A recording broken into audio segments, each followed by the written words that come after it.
Hello and welcome to another episode of Shuffling Notes, where we discuss songs, albums, artists, and all things music. I'm your co-host Prankit. And I'm your co-host Razi. And today we are going to discuss a Welsh heavy metal band that goes by the name of Bullet for My Valentine. It's a little different from the sort of albums we've covered before, I guess. We're diving into a new genre here. So this band was formed in 1998, and they had a different name called Jeff Killed John. Although I believe it was when the band members were really young, they used to go by that name and do covers. But they created the name Bullet for My Valentine when they had sort of a change in their tone, as well as the type of music they do. They sort of shifted more towards metalcore. So, I mean, Razi, what's your sort of experience been with this sort of genre? Like, have you heard sort of, we haven't really spoken about metal that much over the years. So I'm just curious to know, what your experience has been. So I've heard Bullet for My Valentine. I think started from Tears Don't Fall. And, that is a song, like, I feel like even people who don't know who Bullet for My Valentine is, like, they've probably heard that song, I feel like. Yeah, and it was the trending thing at the time, and it really had a beat to it. Besides that, I've heard Bullet for My Valentine here and there, like being in a similar, like, same kind of circle and stuff, and it's I think I've also heard, I don't know this genre, like I can't demarcate the different styles, but you mean like within metal, the different like subgenres of metal? So for example, I've heard a lot of Metallica, I've heard Slipknot, Dead by April, Killswitch Engage, maybe, perhaps. Killswitch Engage, yeah. So I've heard these this music before, and it did take me time to actually settle into this. I'll be very honest.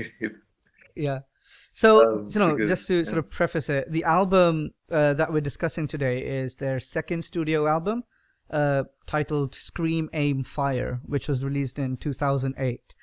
This, like, the first album was called The Poison, and I'm pretty sure we're going to come back to that album later on, because that's also a great album. But one of the reasons I selected this particular album, for me, it's like super nostalgic, because back in the day when I was more into metal music, I used to listen to this album quite a bit, so I'm quite familiar with the songs. And so I thought, why not? Let's have a talk about Scream, Aim, Fire. And I think it was before I sort of knew you. As such, so it was back when I was really into the metal scene, and just to provide more context, like Bullet for My Valentine, generally they're sort of classified as metalcore, but this particular album, it has sort of, compared to their first debut album, it has a bit less of like screaming and growling going on, and it's sort of categorized more as like thrash metal. Which is, again, it's usually anti-establishment type lyrics, but in terms of music, it's like that high speed, double bass and super fast, like guitar riffs and so on, which is, like I said, like a subgenre of metal itself. And do you know about the formation of the name? I tried to look into it. I couldn't really find anything substantial. I'd imagine the name Bullet for My Valentine and going by, that era of the 2000s, I feel like part of the name was probably, it does have a commercial appeal, especially when you look at, bands from that era. So a lot of the songs, even from their first album and even in this album, like a lot of them do have to do with like a relationship, especially in the first album as well.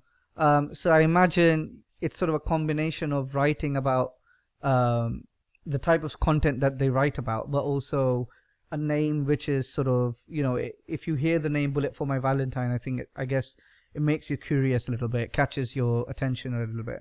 But I don't know if there's an actual history behind it. I know Jeff Killed John was about something that had happened at, I think, high school or college or something when the band members were very, very young.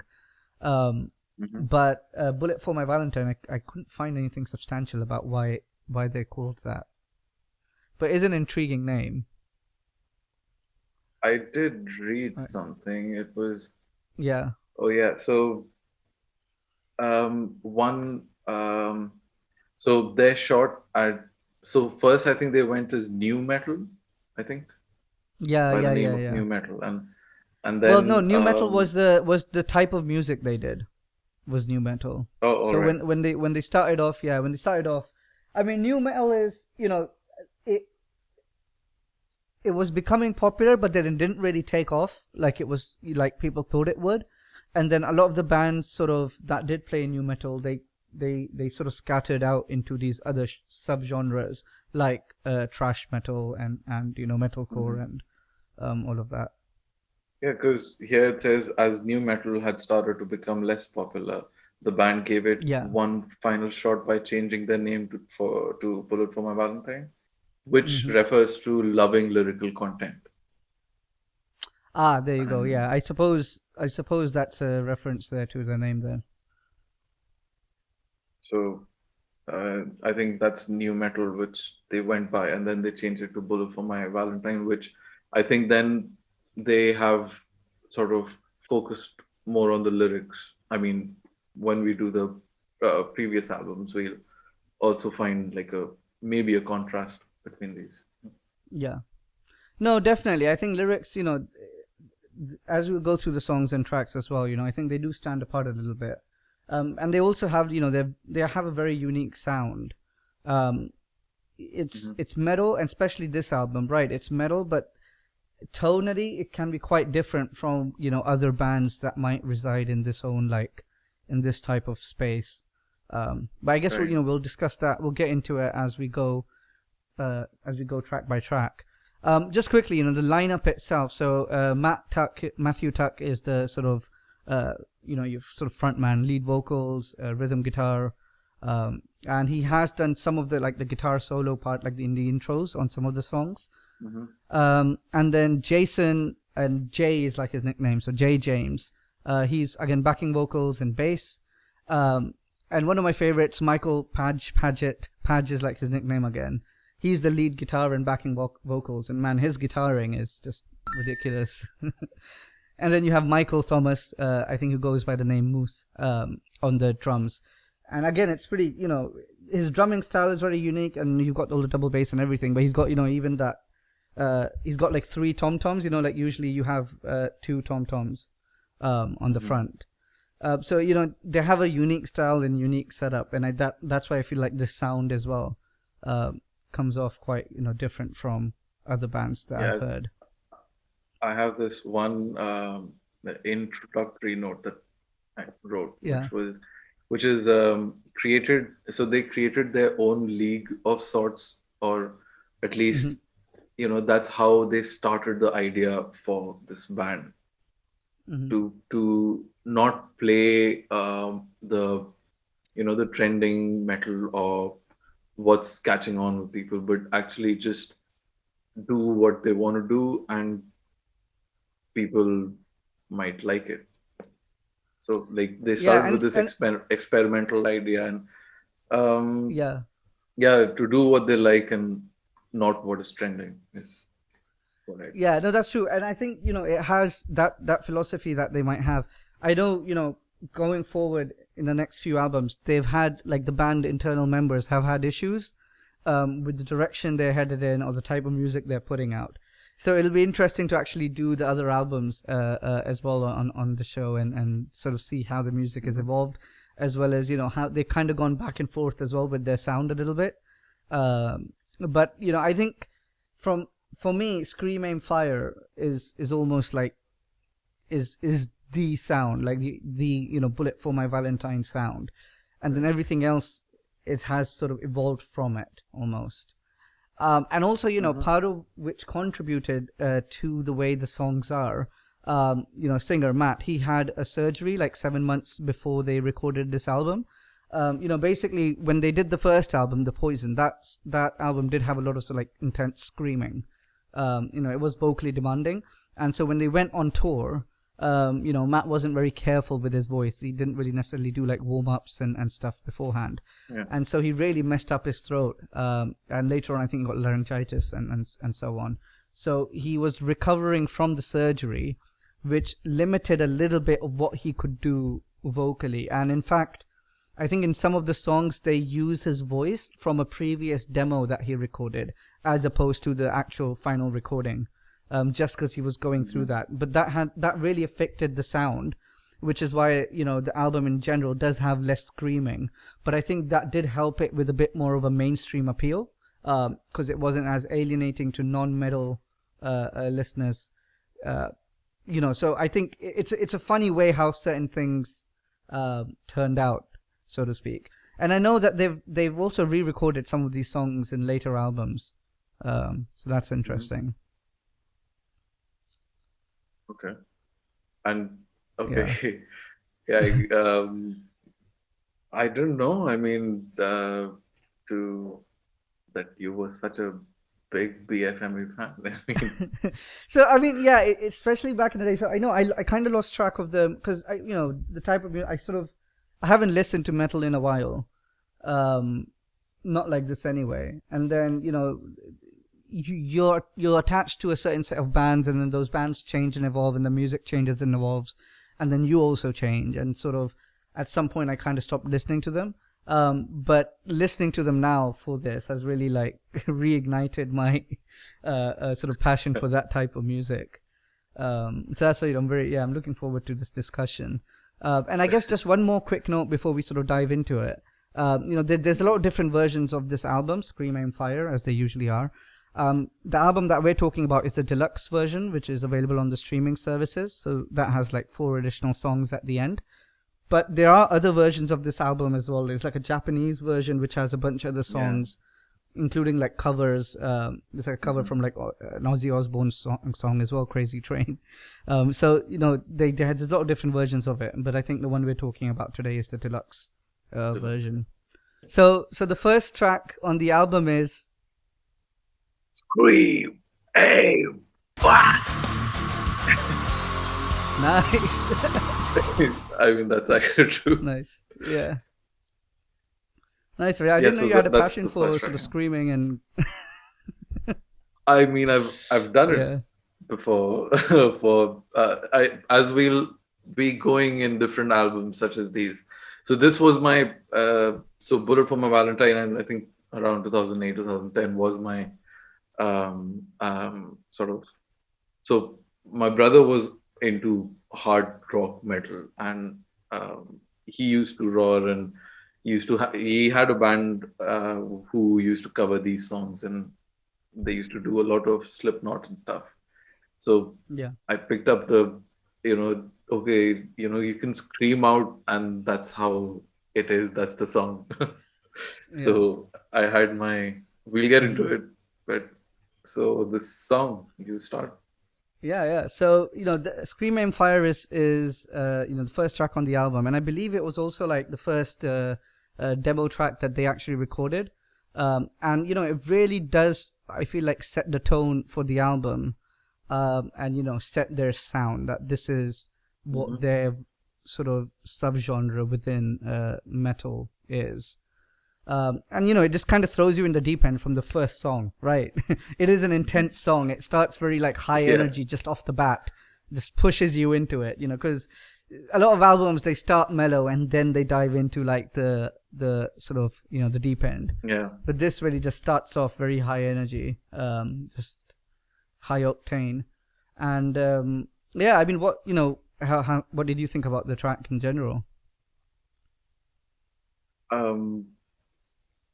It's as you said, it's a very high energy. Like I actually was expecting something more that people sort of, or artists put you in this comfortable zone when you get into the zone of the actual album. And here I was actually just thrown into the deep end with I mean, there was a lot of roaring in this, like that. It's interesting because I think it's the way he did it, if you really listen, there's a lot of like shouting as well. And then the screaming part is not as intense as you might first think when you first hear it.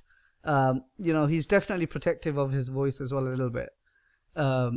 Especially if you compare it to the first album, The Poison. But it's an interesting sound. Yeah, but so I think as we'll be going further into the track list, it's a lot of it is also covering like a war scene or a war that's happening, and this is sort of, I mean, this song, as well as putting you in the deep end, it also is sort of setting up the scene for a war, like with the lyrics, because Yeah. that's Yeah. again what how they intend the name of the whole band to be more of the lyrical Interesting. content. Yeah. And Yeah. so this, Yeah, I and I mean mean, this it's talking song, about it's very World War interesting One that and you say stuff. that. Yeah. Yeah, right. So like over the top, that's a reference to like trench warfare and stuff. Yeah. And it's just about, scream, aim, fire, like what I guess what you might feel on like a real battlefield. There's not a lot of time you have. You just got to react and shoot. And I think It's the also song, because the music. Yeah. the men dying because the only way out is to die, because Yeah. they get drafted, and Yeah. things like putting in things like that makes the song, I mean, I would never, if I just read the lyrics, I would never imagine roaring as a part of the song, but Yeah. it really works Yeah. well with it, because how the I mean, roar it puts goes, you the in the scream, aim, fire. battlefield, like yeah, like So the the roar goes, music scream, aim, and the fire. singing. That's a lot Yeah. like ready, aim, fire, and Yeah. Yeah. it's got that sort of It's like pain as the well in it. general, yelling it out on the battlefield, sort of, Mhm. right. But yeah, I mean, that the way that they sing it and then the music, it really just puts you in that battlefield. Like you feel that high octane. Imagine playing like a first-person shooter, video game, what with this playing in the background, almost like Doom or Doom Eternal or something, right? With all of that, so it kind Yeah. of really puts you in the middle of that battlefield, musically, Mhm. which I think works quite well. And the Mhm. like the guitar melodies playing as like Matt's singing, and that guitar solo as well, it kind of really sets the bar for the rest of the album, that this is the level of like technique that's going to be used in the solos and in the music Yeah. going forward, even the drumming. It's a very interesting first song. Basically, it's almost like here's the best bits of what you're going to see in the rest of the album. It's a good introduction, as we can put it. Yeah.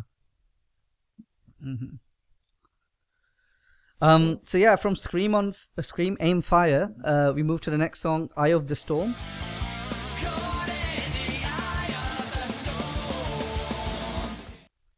And I think this song just sort of continues on from the end of the previous song, like musically, the way the previous song ends and the music, the intro of this one starts. It almost just feels like a continuation. But I don't know if you noticed, but especially the intro guitar riff, it really reminds me of Metallica's song Master of Puppets. Like, now that I've said it, I'm sure you've heard that song, right? If you go back and listen to Eye of the Storm, that intro riff, it's reminiscent in a way that you could tell, Metallica are one of their inspirations in terms of the sound that they use. Yeah. The only thing is the guitar distortion is very different in this song compared to Master of Puppets. But that intro riff, it's very reminiscent the way it sort of starts off. That's true. I mean, there's another track which has the Metallica reference in it, but I think, I mean, once I got to know Bullet for My Valentine means to love the lyrical content. I always heard the song while first few times reading what they're saying, and Yeah. that sort of, I mean, It taking can be that sometimes feeling hard to into, understand the lyrics because they sing it so fast, and when you have the screaming and stuff, sometimes like, what did they say? I with need to the double check. with the scream, I do have to double check a few Yeah. times, but it's Yeah. just, I mean, I was reading it along with it because there is a sort of emotional connect that I could make for the lyrics that they were saying and how they were singing Mm-hmm. it. And as we've gone before this, Simon and Garfunkel, the Who, um, Mm-hmm. the Doors, everyone, like they've had a way of putting in a sort of emotion into their music, Yeah. while this is a completely different. Or I mean, for me, it's a very new way because I've, I mean, I've It's a new never. like genre that you're getting into almost, right? Yeah, I mean, I've heard this and I do keep hearing it, but then I hear it like once in maybe a few months. Yeah, But yeah. over this past few days, it was just on repeat, and yeah, it was something new to get into. Yeah, Yeah, yeah, right. I don't know if I'm just crazy or like if you pay attention when he every time he says, "Can you hear the thunder?" I feel like you can actually hear the thunder. They've put some sort of sound effect or something in the background. It's not very evident. It's a bit faint, but every time he's like, "Can you hear the thunder?" and you hear like that thunder in the background, I thought was very interesting.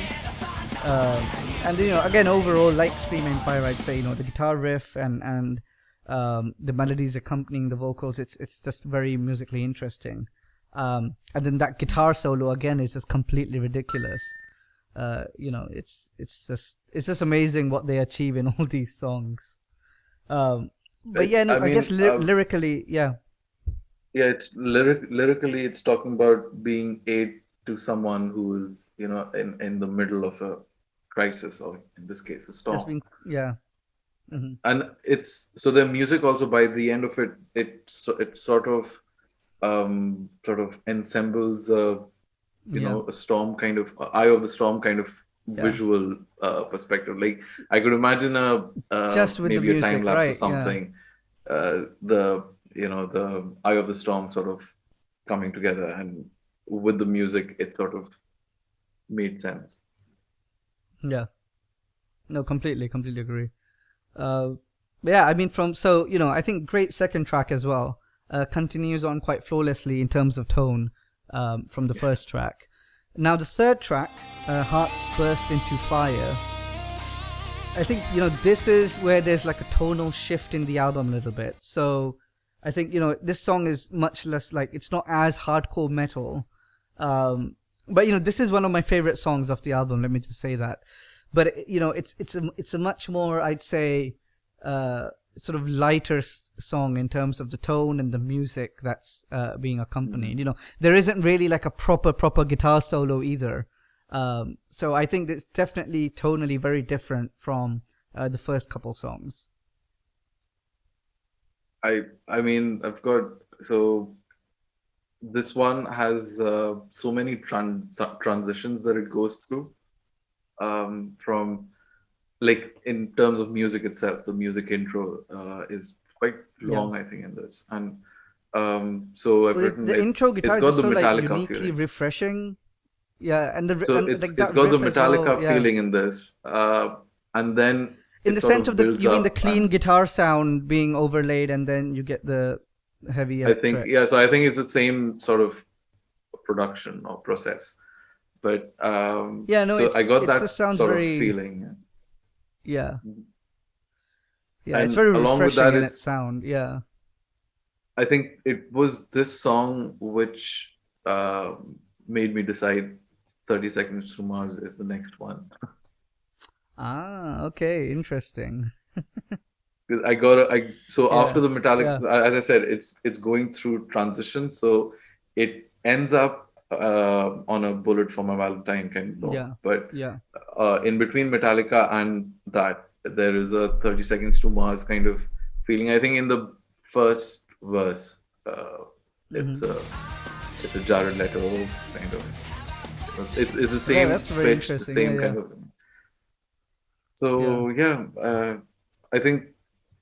Oh no, I mean, there's another one. This I really liked this one compared to the first two, but there's another one which is my I favorite. think this is a Again, much more sort of like, if you're not a metal fan either, I think you'd still maybe appreciate it because It's not very it's not as sort of heavy as the first two. And as I was saying, like that clean guitar, that riff in the beginning as well, I just think it's so uniquely refreshing. It really, that music just bursts into your ear, that intro riff. And I thought the way that the song is done, right? There's like they use these harmonies, in parts. When it's like I'm leaving, I'm screaming, I've been far away. Like those lines. I don't know. It's just very catchy, to me. And yeah, I mean, in the bridge as well, I think there's like that clean guitar that comes in. It just feels like a very different song, from the first two, I'd say. And lyrically, I know it's sort of it's about being far away from like your loved ones, or like just feeling like insecure or missing them. But I know somewhere one of the Like a band members, it longing. might be Matt. Yeah, so one of the band members, I think it was Matt, mentioned it.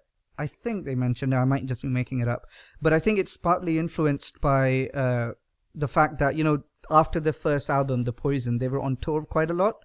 So it's your first time like traveling so much and being away, and I think at least it feels like part of the song is influenced by that, that being far away from your loved ones and like wondering about it or being insecure about it.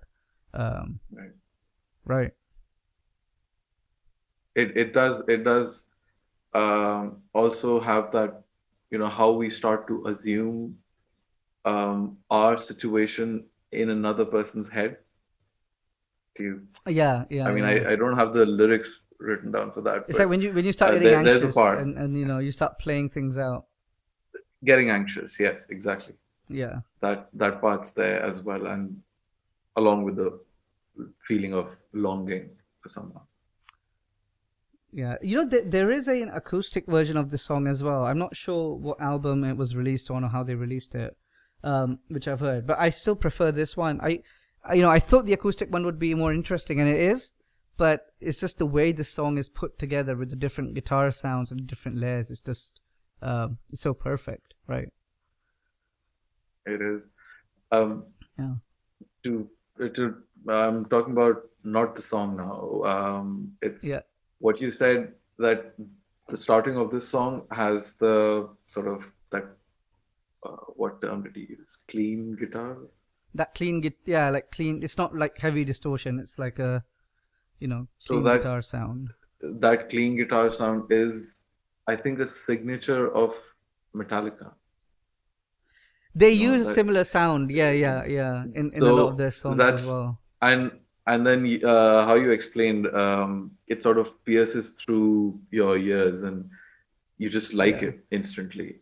Yeah. So I think I can sort of connect how we See the also, I mean, it's influences. the Yeah. beginning of a Metallica song that you are already flowing into it, and Mhm. it's mostly the guitar riff in the beginning.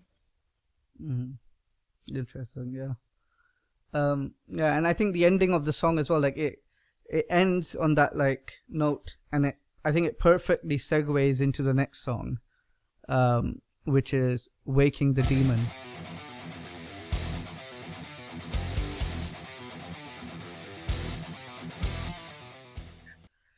And in "Waking the Demon," now the tone switches back to metal again, like their thrash Yeah. metal like sound, metalcore even.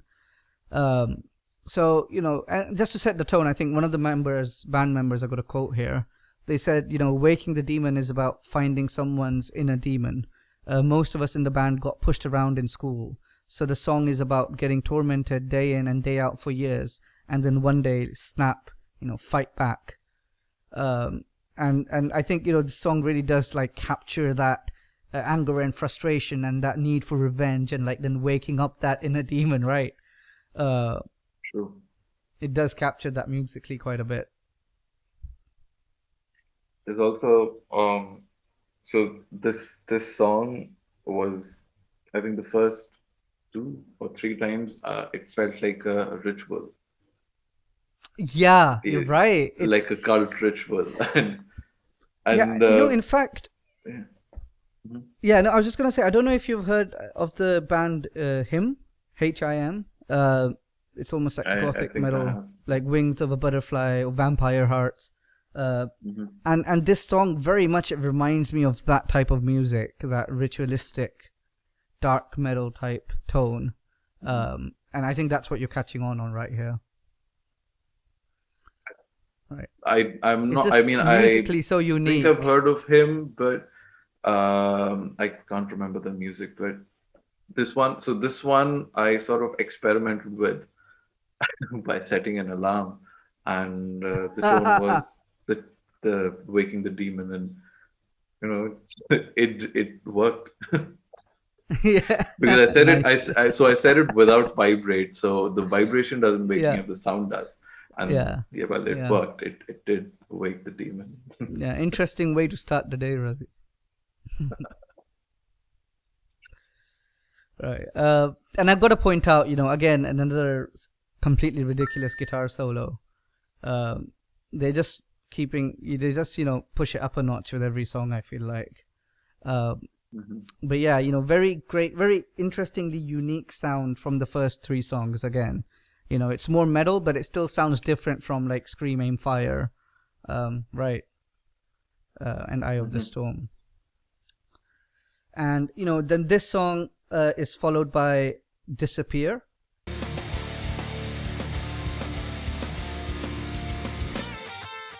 And I think, thematically, Disappear sort of follows on from the previous song, because Disappear, I think it's still about being hurt and then hurting that other person back. Yeah. Right. Like So, taking out the fire that sort of has pent up inside you against the bully, yeah, and so they almost kind of work as like one song, like tonally or thematically, Mhm. you could say.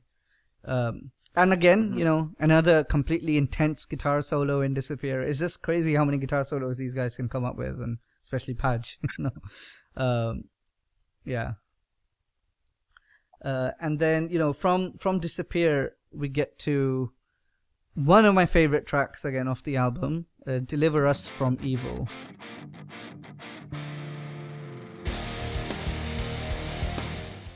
The intro just immediately hooks me in this song. I don't know, it's just one of those songs that I just feel really, really, in a weird way, related to. And it's I just mean to give you like, yeah, yeah, so just I mean I just only have something to say about the lyrics.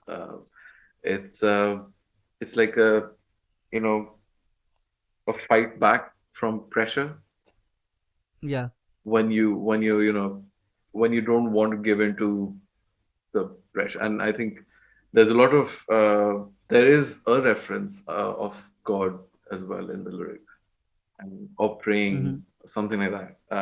yeah, yeah, yeah.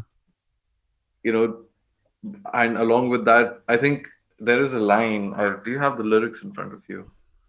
I don't have the older lyrics, but what sort of line are you talking about? Like, do you So remember? there's one line where he says something, "Deliver us from evil," and I Yeah, pray that I don't, or something like that. I mean, it's basically the yeah, next verse itself has a God sort of reference in it, yeah.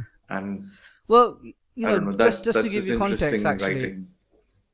Yeah, yeah. So just to give you some context, the song was actually written around, like I mentioned, right? The singer, he went through the surgery, and there was this period where he was feeling like really sort of frustrated because of that he's never going to be able to recover from it.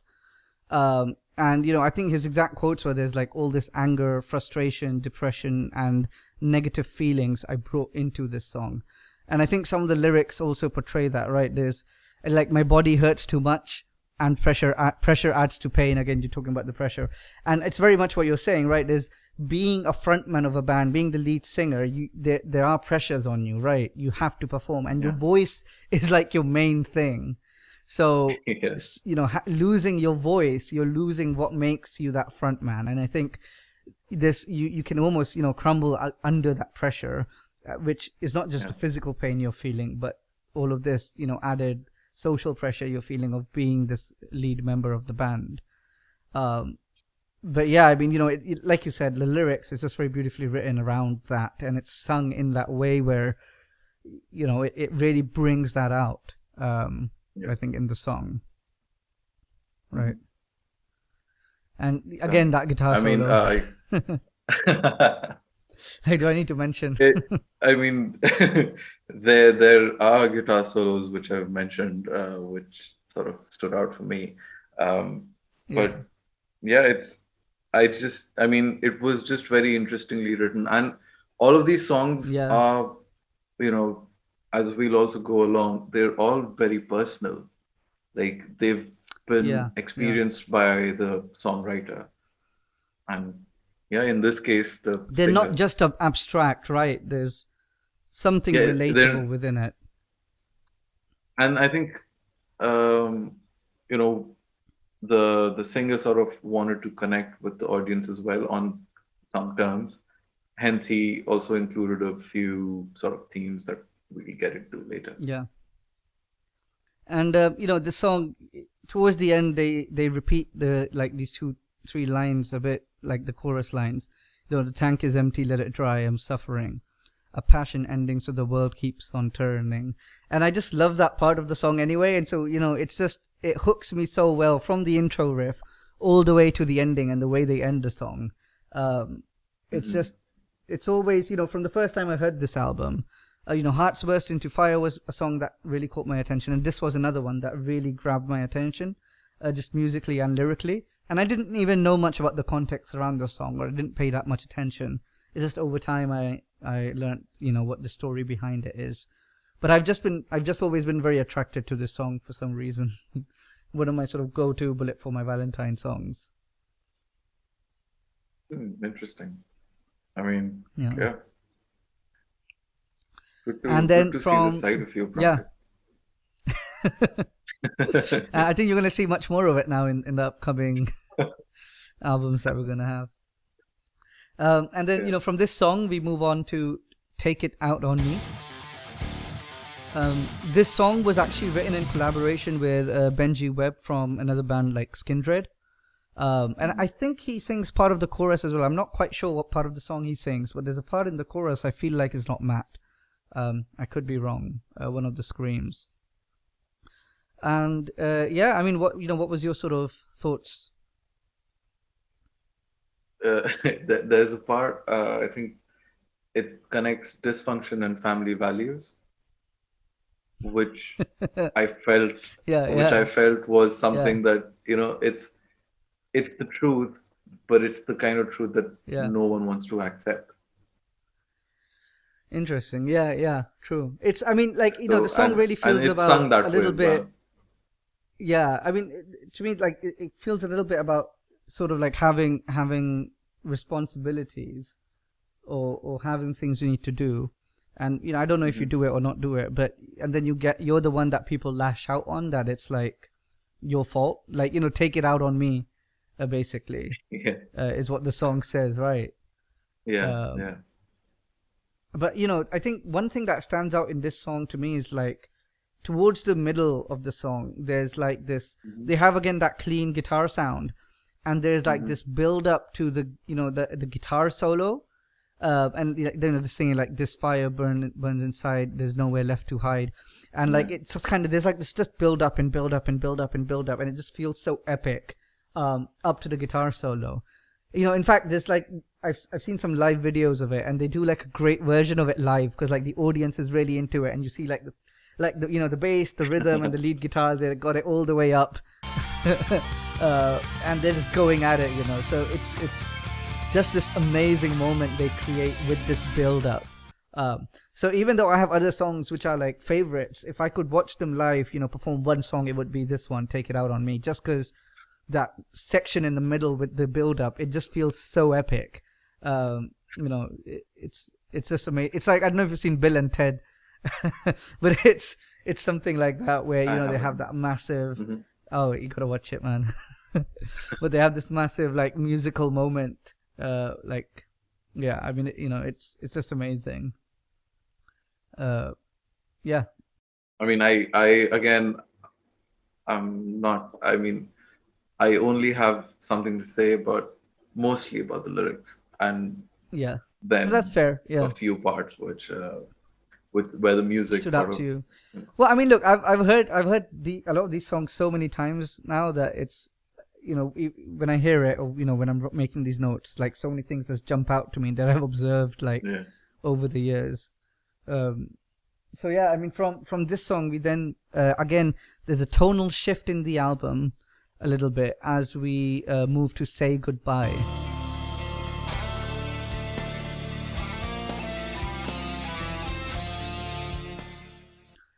Now, this song, I have a quote here from Jay, the bassist, and he said basically it's written about life and death. It's very personal to me because it happened to me a year and a half ago that my father passed away and my daughter was born. So someone comes in the world and someone goes out of the world. That's what the song is about. It's a very important song for me and the band because it was a hard time for us when this happened. And I think this really gives some context to the song, right? It starts with that rainfall. By the way, I think some of these quotes I got is from the Metal Hammer magazine, just to include the source. But yeah, so it starts off with that mellow like rainfall. You can immediately feel this song is going to be a little different from the previous few songs. And all of these songs, they have these great guitar intros that really set them apart in tone a little bit, right, from the previous song. Talking about the rainstorm sound in the beginning. Yeah, rain, and then I mean, also just the guitaring intro and everything musically. I mean, this also has that clean guitar sound present throughout. If they added that we thunder keep to talking the about. rainstorm, if they added thunder to the rainstorm, that would be a clear reference to Riders on the Storm. Oh yeah. True. Yeah. But yeah, I mean, I think you only hear the rain a little bit in the beginning, but I don't think it comes back. Then once the song starts, it just goes on. And again, I think a great use of harmony. I think Hearts Burst Into Fire, they use the vocal harmony really well, in a very different way than a lot of metal songs use them. And I think this song as well, the harmony, I think, stands out a little bit. But the lyrics, I mean, after reading that quote from Jay, the lyrics are very sort of evident, seeing your face reflect from our baby's eyes. It's very literal in the sense of what Jay was talking about. And so what you were saying earlier about a lot of these songs being personal, right? It really just goes to that. I mean, Right. just singing these lines where, I have to live every day seeing your eyes and the baby is all, it's the most, I mean, that's something that people will attach to immediately. I mean, that's like soul right there. Yeah. But also, I mean, sort of a life of struggle is what makes an artist. Imagine taking clips from Breaking Bad and overlaying this song over it. I'll try that. Yeah. But just want to add something about Say Goodnight so that I'm on record. Oh, okay. Yeah. I just fell in love with the intro guitar riff. I mean, I think it was the first late evening night when I was just the lights were off and it was playing on the speakers, and this song just played, and I sort of felt so refreshed, and I played the song back to back a few times after that, and that intro guitar riff was something that got me hooked. I mean, the lyrics came after I got to know about Bullet for My Valentine. But the guitar riff is what just, I think this was one of the first songs that, sort of put me into the album that, okay, this is an album that I can listen to on repeat. Yeah. I mean, some of the best songs are songs that are rooted in like a personal experience or life event that has happened, right? A lot of art is created out of that. So I think it reflects a little bit in some of the writing in this album. So then again from Say Goodbye, there's a sort of a tonal shift. We get to End of Days.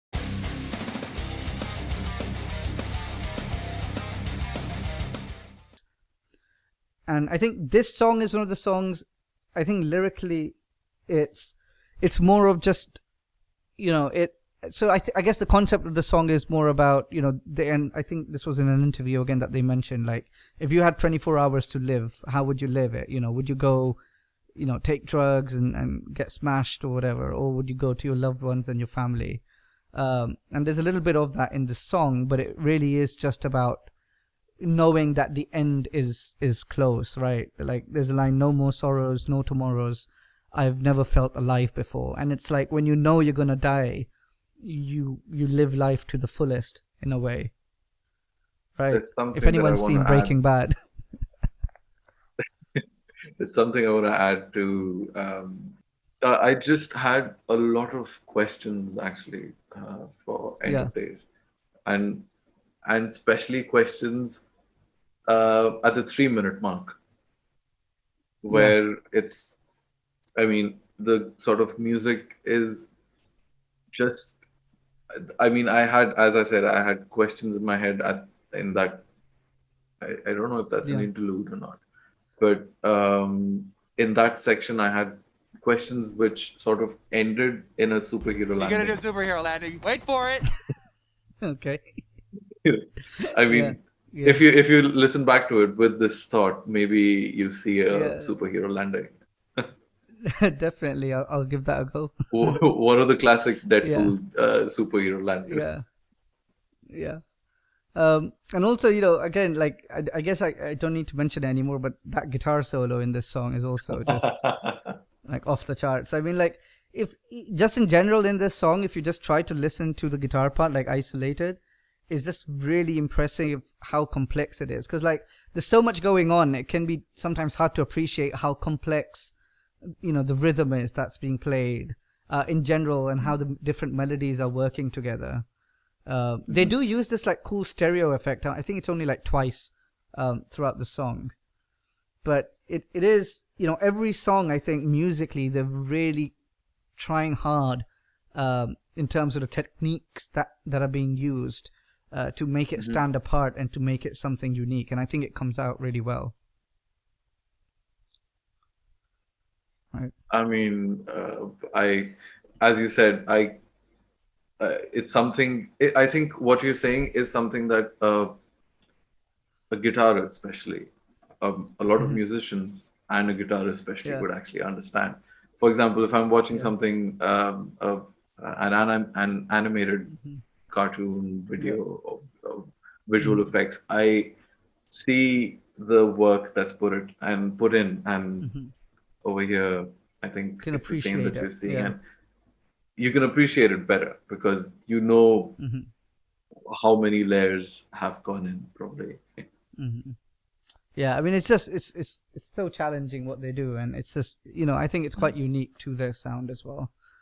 Uh, so yeah, I mean, moving from End of Days, we come to Last to Know, and this song, again, just some context. It's from one of the interviews that I read. I think it's more about their haters, or critics, in a sense. Like, they made the first album, The Poison. It was quite successful, but at the same time, if you're successful, you tend to get a lot of haters, like people saying you don't know what Yeah. you're playing, or your music's crap. And I think this song is kind of just addressed to them, and it's very Mhm. evident lyrically as well. Like, it starts off, like, here come broken bones, where your sticks and stones, like, sticks and stones don't break my bones. So, like, they and then they have like that chorus part as well, hypocrisy from jealousy, which is again playing to that part of like a lot of this hater culture or counterculture that evolves around any artist or musician. There is an element of it that's rooted in jealousy. Either they feel jealous that they can't do it, or they feel Yeah. that their favorite artist is taking a backseat because of this new band or album. So it's a lot of complex emotions, but this song is basically just like, screw you, Like, why are you like To this? Am I the cover last to know? to cover the hate, I think it's what they are referring to exactly is blind hate. Where Yeah, you don't have a blind reason hate, to, but exactly. you just hate because I think blind hate then entails jealousy and hypocrisy as well. Yeah, and you never give it a chance. You're just so focused on hating it for the sake of hating it, and I think it's just some of that frustration coming out. And going back to what you were saying, right? Like the songs being rooted in a personal sort of meaning, personal experience. I think. One of the things again I noticed regarding the guitar, the part where he's sort of more sort of shouting. The guitar riff again is like super fast, and it's interesting the way he does it. But it is very similar to the guitar riff from Eye of the Storm, especially the chorus. It's just something that when I was listening to it recently, it just stood out to me that, wait, this sounds very similar to the chorus of Eye of the Storm. So I don't know, I just thought that was interesting to point out. I mean, now that you say it, and now if I listen to it, you'll notice it. It's basically the chorus of Eye of the Storm, and then if you listen to just that part, the verse when he's like shouting the lyrics, it's very similar musically what they're doing on the guitars. So. So and then from this song we get to Forever and Always, which is this song is I think the last song of the album when it was released. Because the 4 songs after this are sort of more bonus tracks, but I thought it's a great song for them to end the album at the time that it sort of came out, right? I mean, I think the lyrics are referring to the wife, while I mean you can clearly take it for love in this case. I mean for interesting for you an say audience that, yeah. to connect. So so I mean, because the song is sort of about like forever and always, like lasting forever, sort of whatever they've gone through, right? Like holding on to that. But from one of the interviews I read, it was actually written in context of them performing live, that like they never want to give up this being in an arena full of people, like having that connection and that moment with their audience, and it's about like hanging on to that. And whatever happens, would they keep on doing that? But again, the way it's written is you can very easily take it in a romantic way, or like a relationship, trying to hang on to that relationship to make it work almost, right? I mean, again, connecting back to what the singer-songwriter said, that they want areas to connect with, or themes to connect with the audience, while they're just telling their personal stories. Yeah, exactly right. That's essentially what you got here. And I think musically, again, this song is more of it's not as much as metal. It's more of almost like alt rock sort of sound, right? But I just think starting from Scream Aim Fire, which kind of throws you at the deep end all the way, with the double bass and the guitaring and everything, and then ending on this song, which is much soother. The ending of the song is essentially just some guitar, drums, and synth, but it's a very different type of music being played. It's not that hardcore metal being played. It's more like alt rock, and they got that arena sound as well in the outro, sort of that echo almost on the drums. I just think it's a very interesting way to end it. Like you start all hardcore, you throw the person at the deep end, like this is it. And then you end them on a much more sort of mellower note, for the original release anyway, right? Yeah, I mean, taking that graph into mind, it's like, I mean, it's the opposite of what people generally or artists generally do, right? Like taking from the shallow to the deep. Here, it's from deep to the shallow. Yeah, exactly. Because this one's the more general in terms of lyrics as well. It's the general one over here. It's more like mainstream appeal in a sense, in the way the music is. But man, again, that guitar riff is really awesome. Like all of these songs, they have really good intros and guitar riffs and stuff that just really hook you right throughout the song. You're really like turned on and like you're in it. But yeah, I mean, so this is where the original album ended. Now in the deluxe version, they have 4 more songs. So the next one that they have is Road to Nowhere, the first bonus track. And this one, I think, the first half is like all acoustic, which is very different from, again, the songs that were there in the album. Because it's actually completely acoustic. It's not just like a clean guitar sound with some electric playing. Right. And I think Matt carries the first half really well with that acoustic sound and just his singing before like all the other instruments really kick in.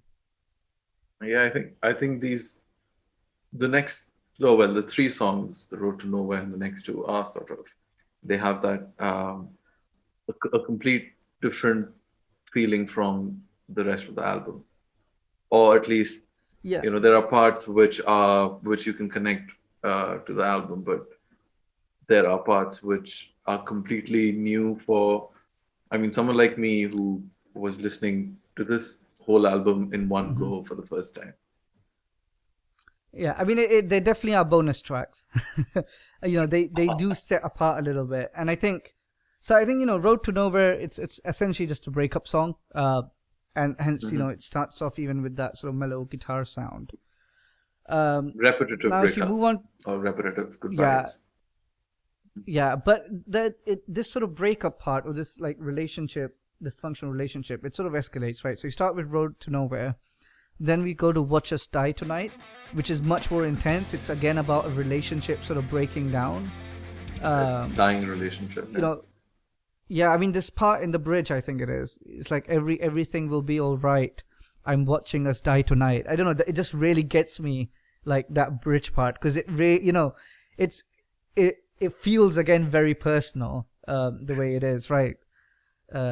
And the music, the guitaring from the intro and the outro, it has some really cool elements. Again, it doesn't really have a guitar solo, but it's got some crazy guitar stuff going on nonetheless. There's one part where I don't know the exact part, but it's that they've cheated, or like there's this sort of this sort of ambiguous thought which is that he was drunk, so he got to know about it quite later. He sort of understood it quite late. There's that ambiguity that it sort of adds to this particular song is not there in any of the other songs that I read through, True. the lyrics. Yeah, and definitely, I think in the lyrics, it's implied, I think, that she cheated on him, and something like that, right? It's a bit darker than Road to Nowhere, and then that takes me to the third bonus track, One Good Reason Why, which is again about a relationship sort of not working, but this is dark. Like, this is about getting revenge. So the first three bonus tracks, the way they work is just very interesting. Each one just escalating it a little bit more, but this one kind of just pushes the line, or crosses the line, you could say. It's really about getting your revenge physically and emotionally from that other person, right? Yeah. It's just this person being tired of his wife never being home on time, or just mistakes keep happening and she's not doing anything about it. Yeah, I think it's he's like, why should I give you my love? You're he's realized something is wrong in that relationship with his partner, and it's like, but at the same time there's a lot of anger and frustration pent up because of that's coming out.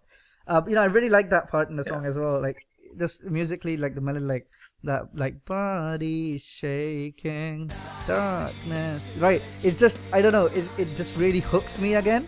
Like a lot of the parts from other songs, they all have this unique part of it which is just so catchy musically, but it still fits in really well with the metal sound. It's not too pop, but it just, that perfect balance of metal, but as well as it being something that's melodious, that has a melody. Right. And again, I don't think it has a proper guitar solo. It does have like bits of solos, or like a musical interlude, but not a proper full-on solo. And then from this we get to the last bonus track, Ashes of the Innocent. Interestingly, the last bonus track pushes you back into that hardcore, metalcore sound. Yeah. With that crazy double bass, right? It's very interesting to like think, the main album starts with Scream Aim Fire pushing you at the deep end, ends with Forever and Always, which is like, a bit slower, a bit more like alt rock, and then the first bonus track carries on that tone from Forever and Always and Road to Nowhere with that sort of acoustic sound. But then the album ends again pushing you right in that metalcore sound with Ashes of the Innocent, with all the screaming and the double bass and the themes about death and all of that, And again, a crazy guitar solo that this song has. And this, I mean, by one good reason why the one before this, I sort of had my hopes up for the fourth one to be, a sort of a completely new side maybe that I'll sort of get into or listen to of Bullet for My Valentine. But it just was, I mean, I was back to, I think, not Screaming Fire, I think Waking the Demon or something. Yeah, Waking the Demon is a very good way of Ashes of the Innocent. I mean, it feels very much like that type of gothic structure. It's sort of about death and stuff. But like throughout, I would say if you just look at this deluxe album as well, track by track, they always like subvert your expectations. Because if the song ends and you might have some expectations of how the next few tracks are going to go, I feel like for most people, the way it actually plays out is very different from what you were maybe expecting. And for me, that works really well because it's like constantly subverting your expectations of what you think this album should have or should end at or should start with. They just do a complete U-turn to what you expect. Which connects back to them starting out with the idea that, we're not going to do the mainstream. We're going to do, something that we like doing. And people might like it, people might not. Well, we've got people like it. They do it in their own way, right? Yeah, true. I mean, so I guess we're summarizing now, the album. Yeah. I think one thing this album really did, it really wanted me to pick up my electric guitar again and start playing. But, as you can see, I'm sort of in the middle of Holmes at the moment. But in a way, I guess it's good I didn't because, I can't play that fast, at least not anymore. So that would have been a bit depressing to pick up the electric guitar and be like, I can't play any of this. Right. So it's good to just imagine, right, that I'm playing it. I'd rather imagine you trying to play some of the Bullet for My Valentine in a Harry Potter kind of under the door, under the stairs cabinet. Just like by myself, right? It's like hiding in my closet, trying to play some guitar. Like, swim with some headphones. With your amp right there. Struggling. But yeah, I think, this album, Scream Aim Fire, it has to be one of my sort of favorite albums, metal albums, at least. I used to listen to this a lot, and I guess at some point I stopped and, I started listening to different types of music. But listening to it again, it brought me back into that mindset, of why I loved this type of music so much. And, it's really unique sound. They've got their own way of doing things. The guitaring, like I said, the songs are much more complex than they appear to be when you listen to them for the first time. And that's true for the metal genre in general. Metal songs are very complex generally, musically. They're so intense. But, speed metal, or even thrash metal like they have here, it's just, there's so much going on musically in each song that it's just, every time I hear it, even now, the bits or pieces of the song that stand out that I might not have noticed before. But yeah, I mean, what was your overall sort of perspective on this, right? Not being so it's just not being someone from a metal background. So that way. Yeah. I mean, as I said, it took me time to get into, firstly accepting that, okay, I'm just gonna be listening to this for a while now. And then once I was into it, I think, as I said, it was Say Goodnight. Yeah, Say Goodnight, which made me come back to it. And then after that, it was Hearts Burst into Fire. And Yeah. I mean, there were songs like these few songs that sort of stood out and got me back to it. I mean, and I Yeah. made it a point to get through all the songs and get to that song. But so that also sort of got me in the zones that the other songs are supposed to. I think Yeah. I was No, trying it's to. interesting. No, it's very interesting because I mean, like, I feel like metal specifically, right? It's a very like acquired taste. It's difficult to appreciate Mhm. it the first time you hear it. It's like the first time you drink beer, right? It's not gonna taste. I don't know what you'd expect, but it's not how beer tastes like. But over time, you learn to appreciate the Yeah. taste, and I think metal is the same.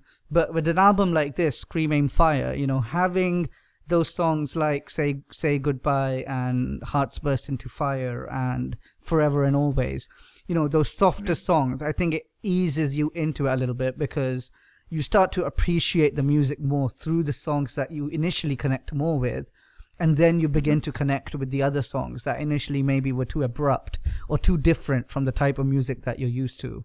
So that's why I feel like that's one of the reasons I think the Poison and this album, that it received so much acclaim, and it got so popular, was because it wasn't just your metal. It had ways of reaching out to the audience outside of your core metal listeners, right?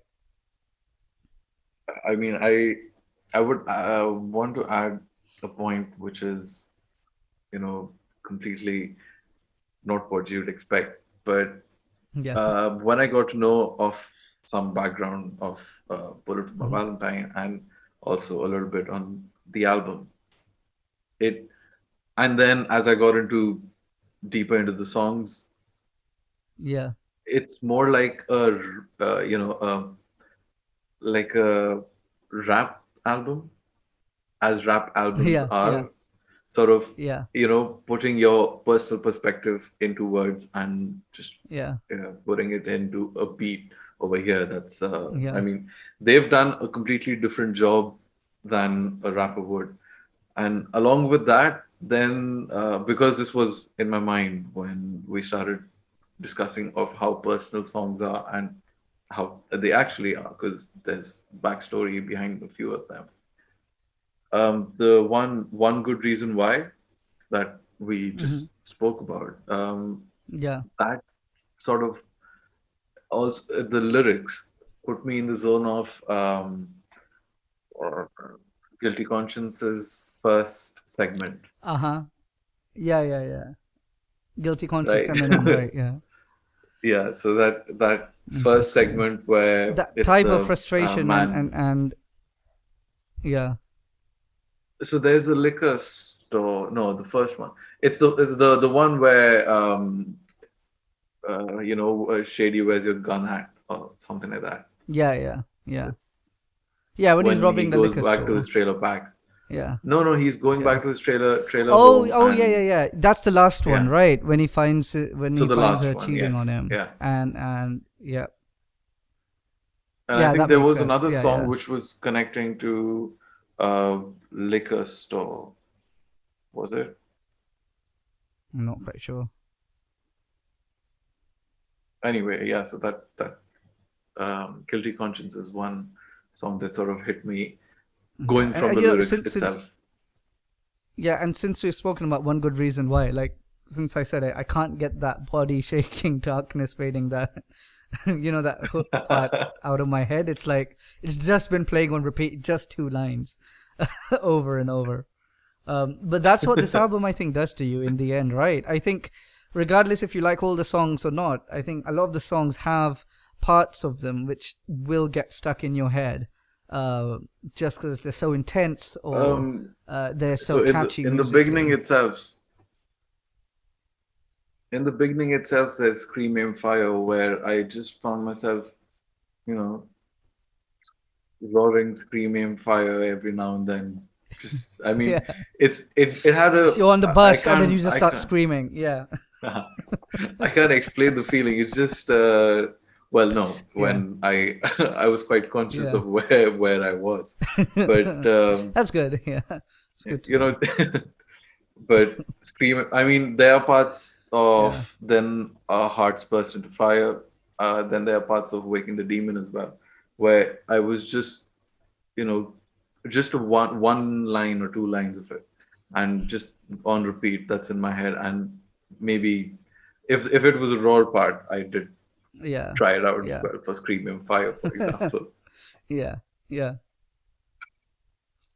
So yeah, I mean, it took, Anyways, I think it's yeah. it's what you're saying is absolutely true, right? It's just the parts of the song that really get, that it's hard to get it out of your head.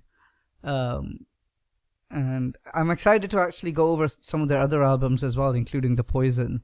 But I did really wanted to start with Screaming Fire just because how much this album has meant to me over the years. Yeah, I mean, any other final thoughts, Rezi, before we wrap this up? Yeah, I just want to say the intro guitar riff in Say Goodnight is off the charts. It's so good, right? Yeah, well, I'm mean, glad you it's enjoyed this. I didn't completely know off. what to expect. I didn't know what to expect today. I knew that you had heard some. I knew you had like Tears Don't Fall and certain other songs from Bullet for My Valentine, and that you'd heard some of like Metallica and like Iron Maiden and Led Zeppelin and stuff from before that were like precursor to this type of music. But I don't think you've ever listened to a full metal album like back to back like this, right? I haven't. This was the So first time. So I was curious to see what your experience is like. I'm glad you enjoyed it. Yeah. Yeah, I mean, again, there are those, as you've mentioned a couple of times, there are those sick guitar riffs which are just off the charts. Yeah, and solos, man. Some of those guitar solos are just crazy. But yeah, so I think that wraps it up, guys. I think we need a guitar solo to wrap this up, Rosie.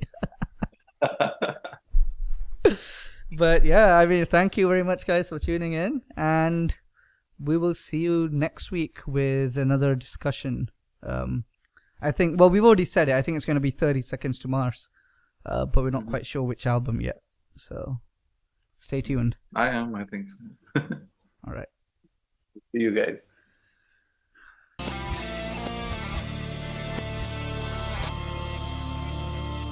Yeah. Breathe. Hey.